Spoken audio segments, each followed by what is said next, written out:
Dayton's creationist inheritance spans the generations. The science teacher at the local high school shares the creationist views of his students. The law as it stands requires Joe Wilkie to teach evolution only, but it's a struggle. The young people of Dayton hold tightly to their belief in the Bible. Unable to deny the word of God to his students or himself, Joe Wilkie walks a thin line between science and religion. Creationists like to be lumpers. They like to put a lot of organisms together in a group. Evolutionists like to be splitters. They like to set off a whole bunch of different organisms. An evolutionist says that there's natural reproductive boundaries out there that prohibit dogs, wolves, coyotes, foxes from reproducing. I believe that I give the evolutionary view equal time, and I believe I give it a fair shake. I believe I give the creation view a fair shake. Wait a minute, you don't even think it's a theory?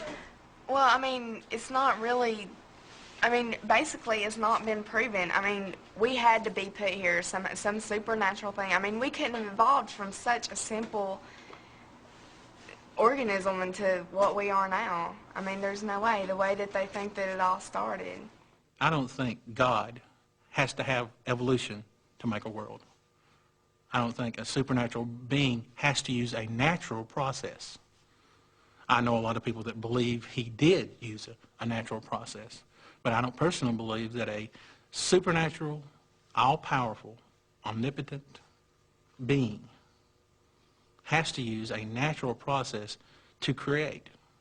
You got your supernatural, which would be God, and he actually, he said that he put us here and then put all the animals and plants and stuff to make us survive.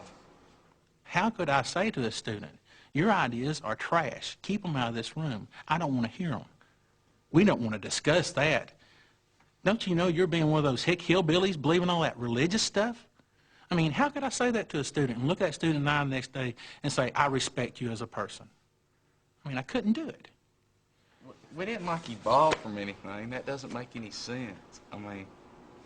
How can an African American person evolve from a white person? We're different skin. Every religious person who takes the Genesis account of creation, say, seriously, 53% of Americans seemingly take it literally, but just even dignifying it as informative.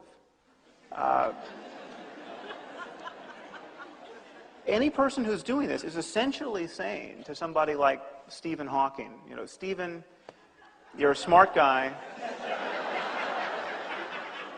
I see you got a lot of equations over there, but you essentially don't know enough about cosmology, because here, God did this in 6 days, and then he rested on the seventh, and I don't really, that could be a metaphor, but I don't see you really grappling with the nuances here, and they're essentially saying to someone like Richard Dawkins or Robert Trivers or any evolutionary biologist, they're saying, you're saying all this stuff about DNA and the fossil record and radiocarbon dating, but it says here that man was made in a separate act of creation, and that really we should ponder over that.